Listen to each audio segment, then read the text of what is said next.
Hello, you're very welcome into this video. This is the second in the series that examines the front wing for a STEM racing car. The series will look at design considerations, the technical derived from the technical regulations of the competition, through what we're as designers trying to achieve for the car.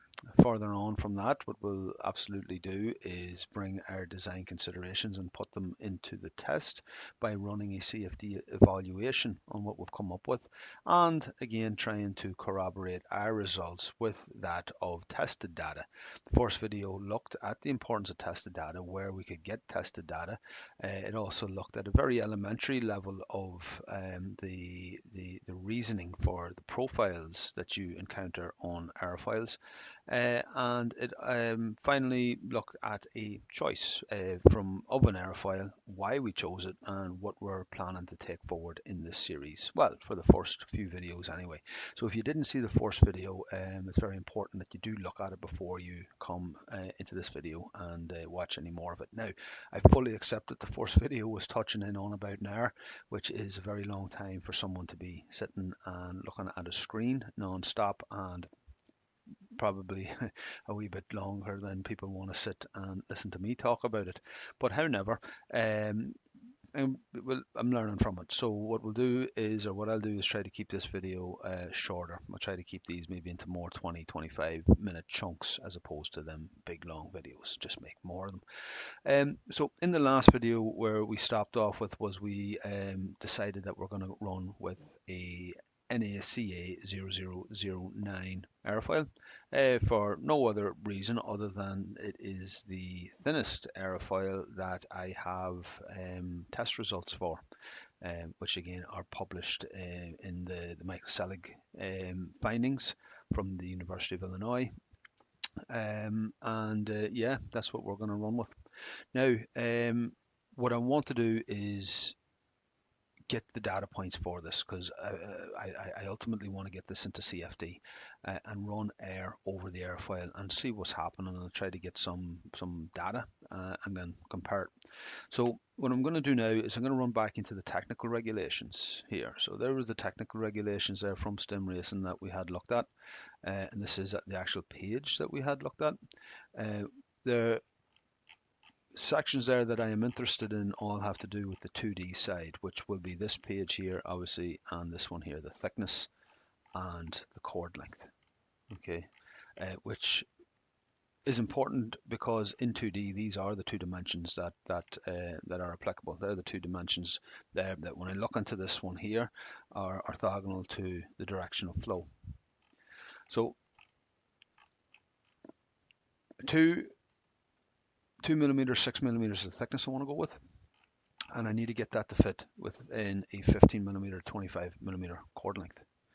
So the airfoil that I've chosen, or that we've kind of settled on, is this NACA 0009, and as we talked about in the first video, the last two digits give the percentage of the chord length that describe the thickness of the airfoil.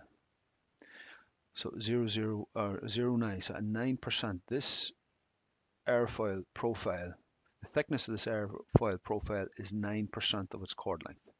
So the chord length is 100mm, the thickness is 9mm. Chord length is 300mm, thickness is 27mm, and so on. If we vary off of that ratio, then we're no longer dealing with an NACA 0009 airfoil. Okay, now you can make your own airfoils with your own ratios and geometry, but the problem with doing that is you move away from the standard airfoils on which tests have been carried out on. So we always want to try to maintain as best we can that ratio, and the ratio that I'm worried about here is the 9% ratio.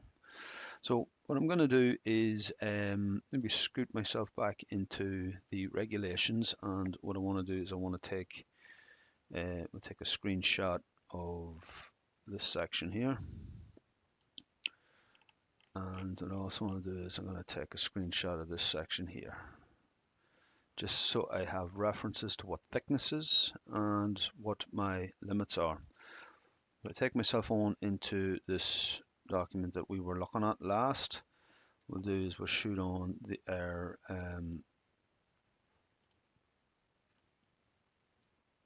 chord length one, and what we'll do is we'll shoot here on as well our thickness one.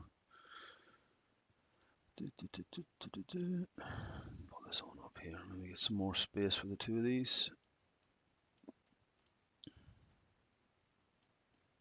All right, not bad. A little bit small to see, but nonetheless, our chord length has to be between 15 and 25, and our thickness needs to be between 2 and 6. All right, so what does that mean to us? So if we are running with an NACA 0009 airfoil, or if I think you'll see it more spelt like that in certain jurisdictions as well. I still use this one here, airfoil, but aerofoil I believe is the more accepted spelling.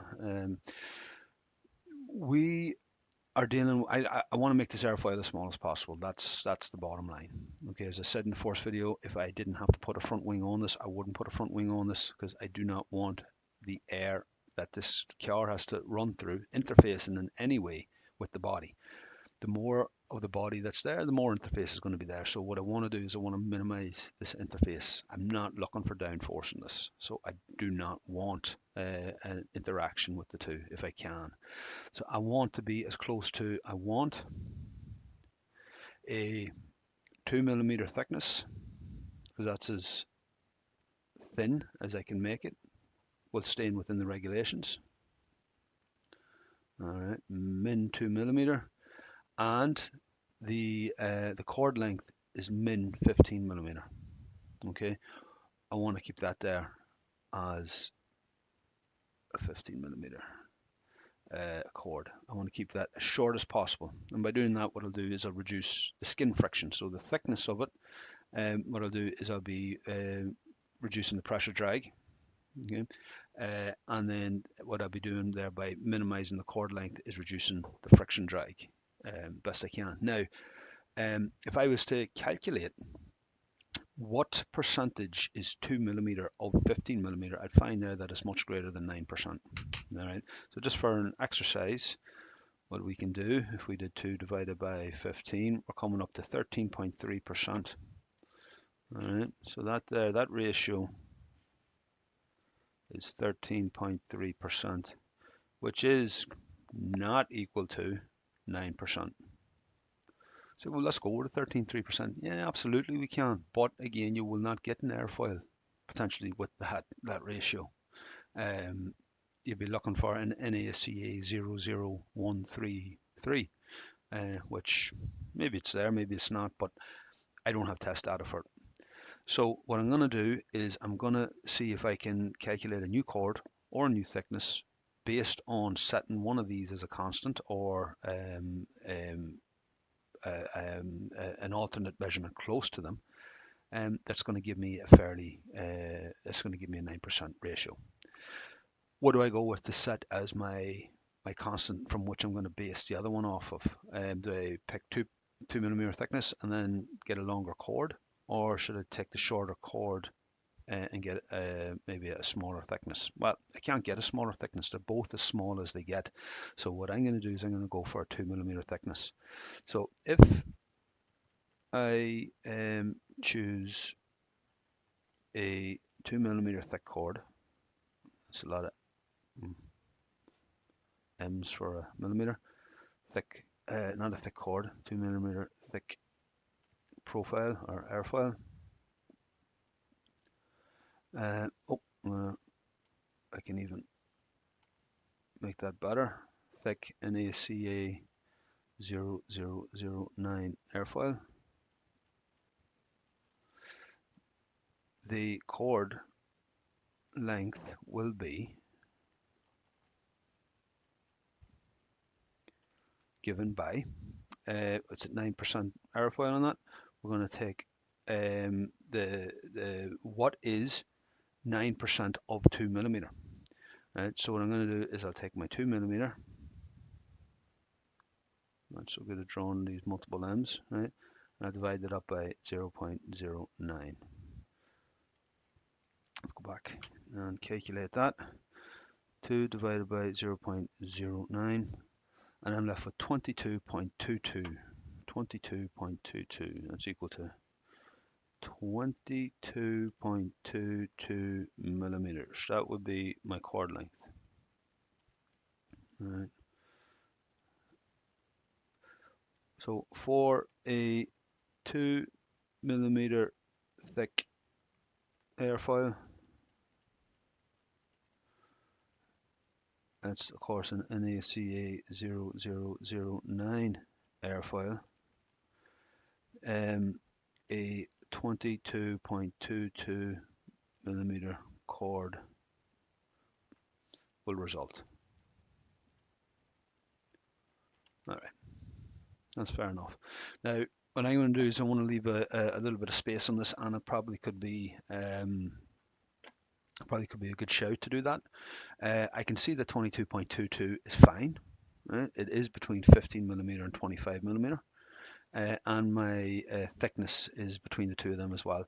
But what I'm going to do is I'm going to beef up this 2 millimeter slightly, and the reason for that is I want to leave myself a wee bit of space, a wee bit of tolerance, because when these are inevitably printed, when they'll be 3D printed, and there will be a good bit of sanding to do on them. So I will, or not me, but the team, hopefully, will be taking a little bit of the skin down off of that. So if we were to run with, say, let's try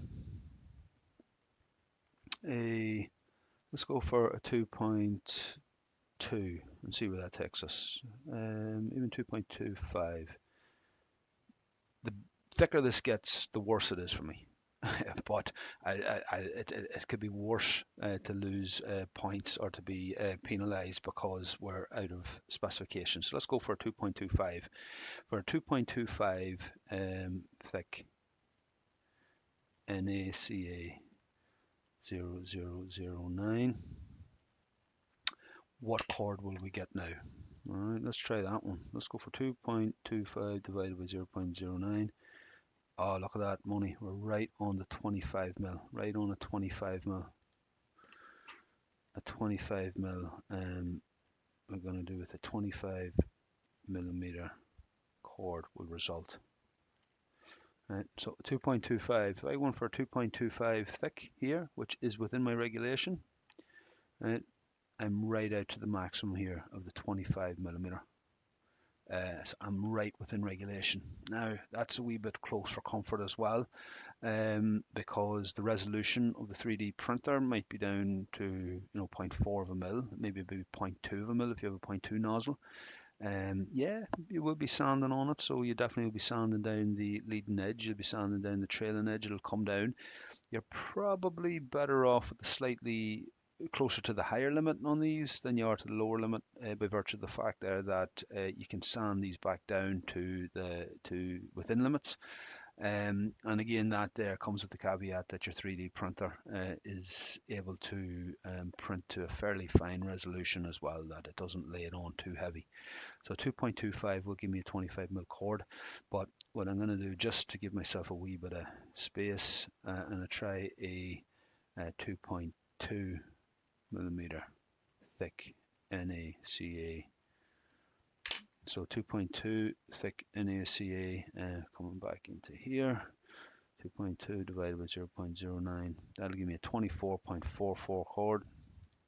So I am within my regulations. 24.44. Apologies. I am within my regulation there. 24.44 chord. It's clumsy enough. A ratio. You might want to bring that up to 24.5. Again, it's going to take us away from a NACA 0009 if you stay with the 2.2 and you go to 24.5. It's no longer pure 9%.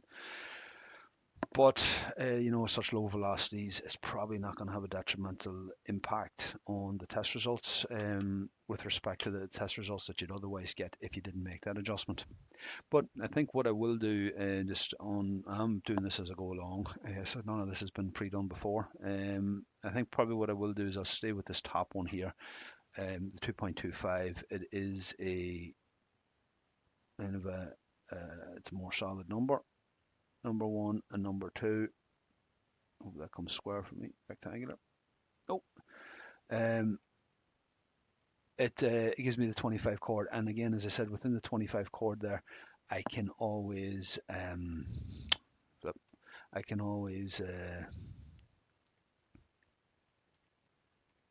it's just not playing ball at all today. No, it's not going to do it. Right, 2.25 chord, 2.25 thickness with a 25 chord is what we're going to run with on this, or what I'm going to try to run with on this one here. I'll start. How's that sound? All right. Now, what good is that to me? Well, now I can get the dimensions. I have my overall shape. I just now need to get the data points that populate that. So to do that, what I'm going to do is I'm going to go back online, and I'm going to take myself into Airfoil tools here again. I'll go to my 4-digit generator. Right, and what I'm going to do is I'm going to set this up to be a NACA 0009 airfoil after choosing the NACA 4-digit generator. So it has no camber.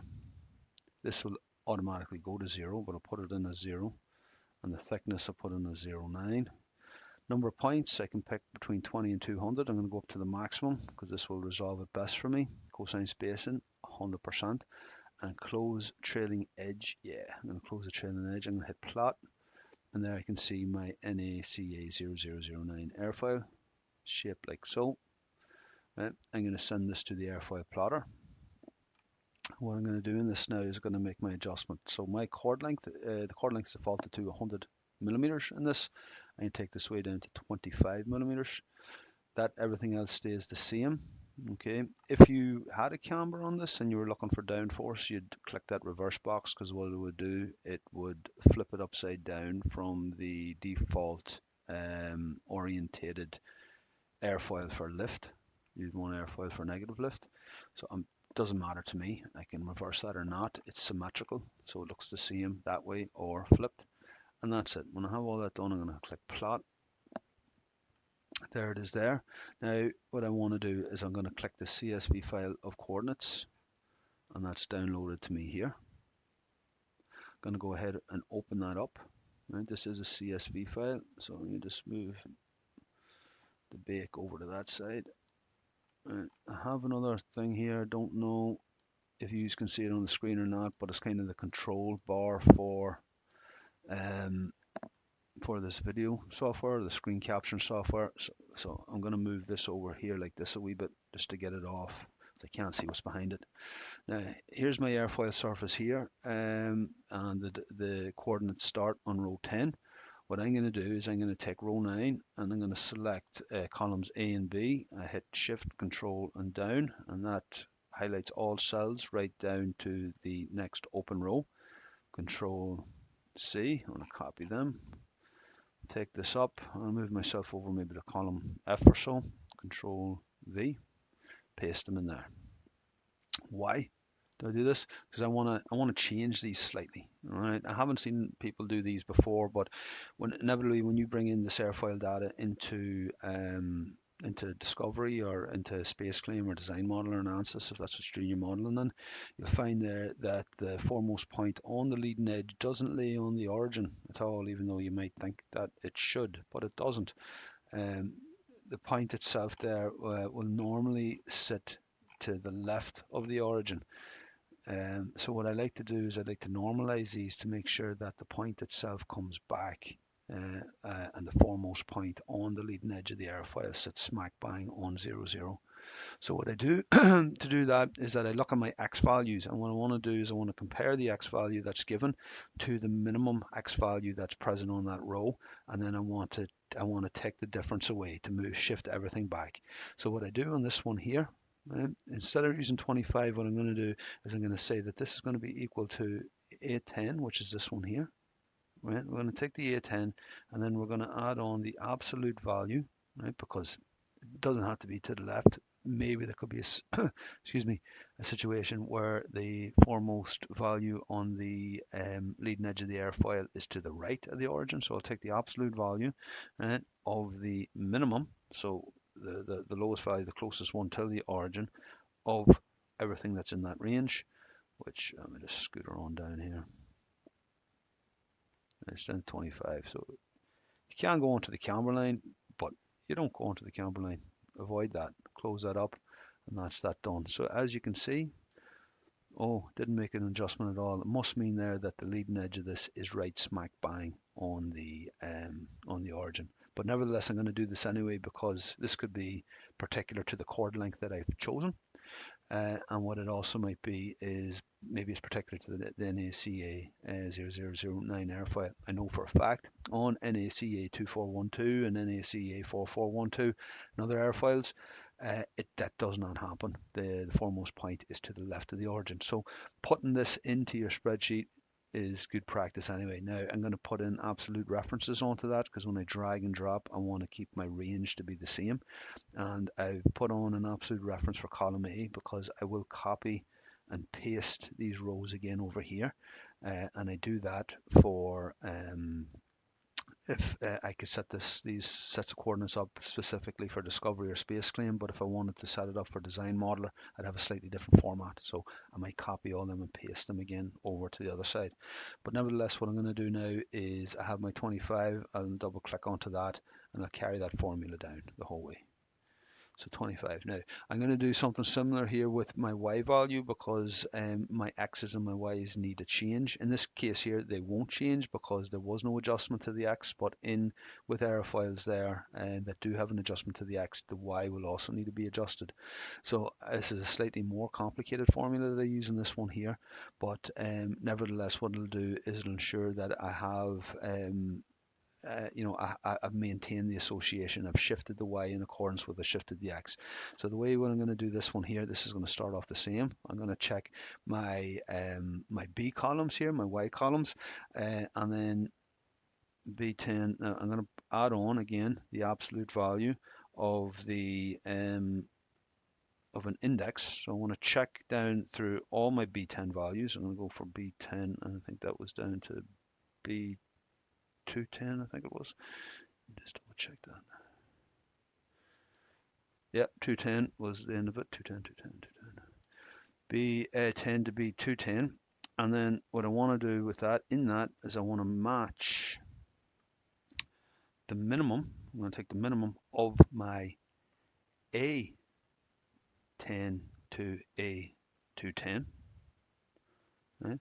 And match that there. And then what I'm going to do is my lookup array. What are you looking up? Well, I'm looking up, of course, A10 till A210. And the last thing there, what I want to do in that is I want to put in so B10 plus the absolute of B10. Let me just absolute value of that, B10 to 210. And I want to match the minimum of what I found in A10 to A210. And then I'm going to run with that. My lookup array and my match type 0, which should give me an exact array. So match minimum A10 to 10. Let me see if I can take that one out. B plus the absolute of index of that. Then I want to match the minimum of A10 to that. I do close that off, and then I want to check that lookup.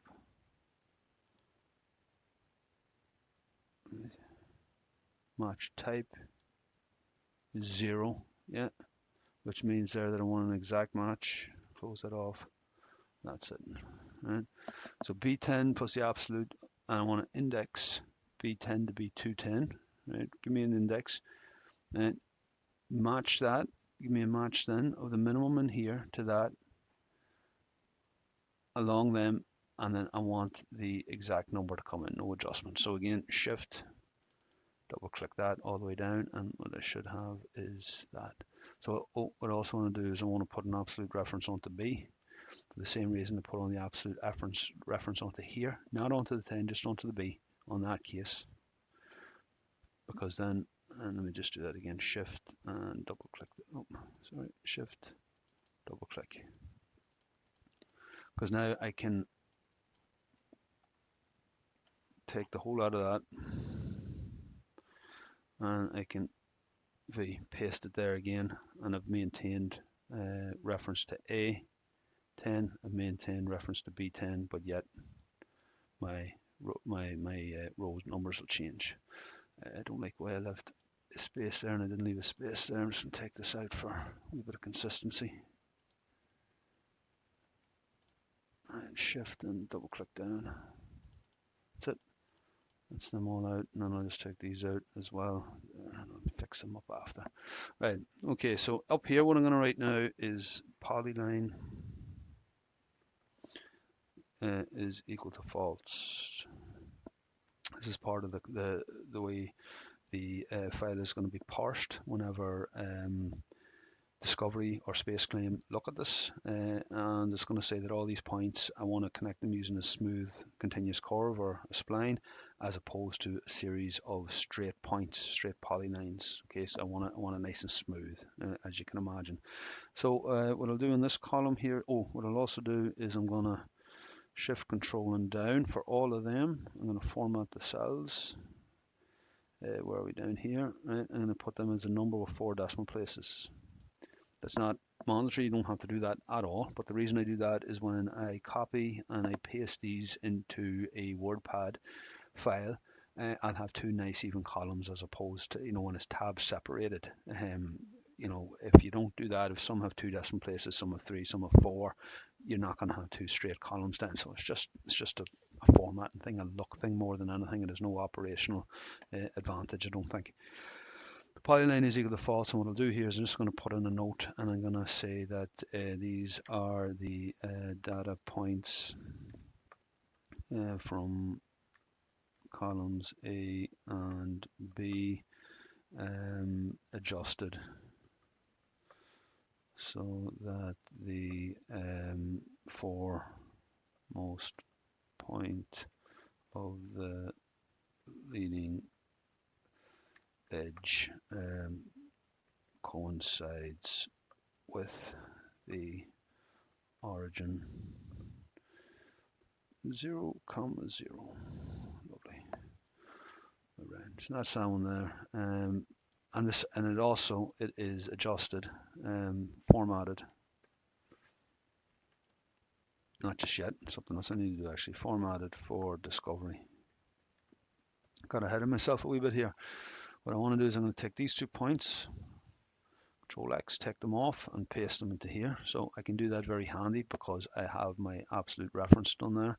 And what I want to do down in this column here is I want to put in a 1, just a numeral 1, and I'm going to do is shift and bang, cut that down. So my whole first column here is going to be 1s the whole way down to the end. That's it. All right. I'm going to save this up, save as, not from a comma delivered file. I'll put this in here as I usually put these in as a worksheet. Let's try it here anyway. More options. You see where I do tend to save these into. Where do we get Airfoil data? I've done a wee bit of work on Airfoil plots of different chord lengths. So this one here is going to be an Airfoil plot for a 25 chord length. It's the first time I've done one. Alright, what I'll do is I'm going to rename this down here to be an NACA 0009. Why? Because maybe I'll do another 25 chord length that is on an NACA 4412 for instance, and I'll keep it there. Alright, now what I'm going to do is I'm going to take this top row, starting with the polyline is equal to false line row, and I'm going to take all the data points, Control C. I'm going to open up for me a notepad, and what I'm doing here is I'm going to paste them down like so. So see what the 4 decimal places have done is they've maintained that kind of spacing. There's none jutted out to the right, none, and so on, which you normally see. Again, it doesn't really matter. Again, it's just if it's something that you might care about. If you do, that's how you do it. File, save as, and I'm going to put this one here into this training and CFD, Airfoil data, NACA data. I don't have any data here now just for the 0009, NACA 0009. So I want to break a new ground here. I'm going to go into the 12 just to see what my formatting was here. There are 12 data. Keep it at that. Just keep it the same and put a new folder here, call it 2D. So we'll look at this 3D as well, of course. 2D, and this is a NACA 0009, and we are 25 chord. 2D data. 2D text. Save. That's grand. Let's close that down. And that's that done as well. That's automatically saving. And then I'll close that down. Okay, so I see we're at 30 minutes, so already I've gone over my set time limit that I said at the start of the video. Apologies for that. But what I'll do, I'll cut it off here, and then the next video we'll do is we'll look at taking them data points, we'll bring them into Ansys Discovery, and we'll set up the floating domain around the airfoil, and from that then we'll carry on with our CFD evaluation. So again, thanks a million for bearing with me on this one here. I hope you took as much out of this one as I hoped you took out of the first one. Let me know what you think, and with that, thanks very much. See you in the next video.